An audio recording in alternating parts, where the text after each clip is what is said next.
I really want to see like where I stand.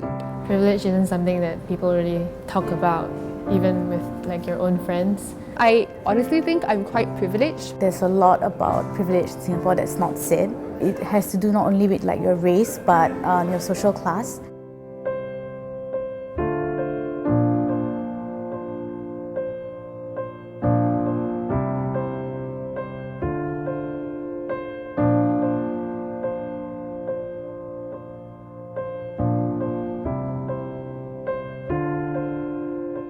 If your parents ever had to work more than one job to support your family, take one step back.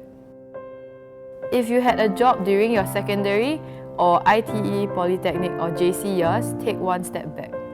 If you were uncomfortable about a joke or statement you overheard related to your race, gender, appearance or sexual orientation, but felt unsafe to confront the situation, take one step back.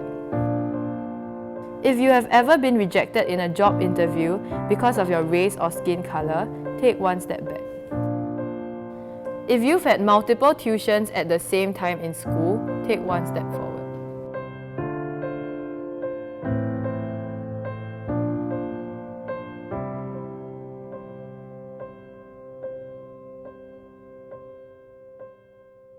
We always talk about like meritocracy or like the equality of opportunities, and like we are under this sort of shade that everyone's sort of equal. We are all Singaporeans, so I expect our ending position to be roughly the same. But in actual fact, it differs by quite a bit.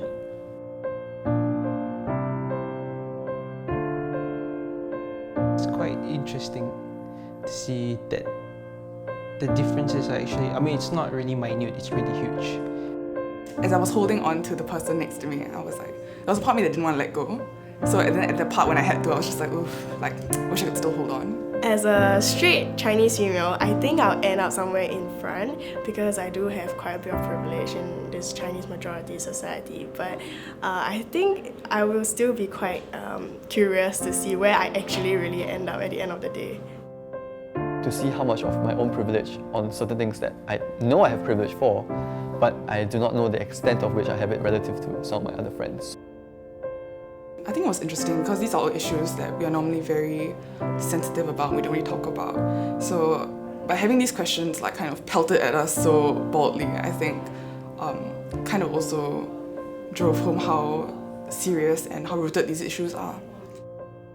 So as I got even further forward, I realised, hey, actually there are lesser people that are on the same level, lesser people in front of me in fact, and from what I can see, I couldn't see anyone, so it felt very uncomfortable. Like, wow, shit, I'm so far in front. You start to realise also how many people are actually left behind that you actually don't really think of it until you go through such an experiment and you realise, wow, there's so many people that are not like you. In the end, like I ended up at the back as the last person. As a minority race woman, I think that it's quite expected that I would be somewhere at the back. The minorities not really have progressed forward that much as compared to the majority. But then again, it's also interesting to see the majority is quite widespread, from being right at the front to all the way to the back as well. When it really comes down to it, issues of like your finances, your race and your gender still play a huge part in the kind of privilege that you have in Singapore. If we can acknowledge those differences and think about how to discuss them sensitively, then I think we can make a lot of progress in the kind of social disparities that people face.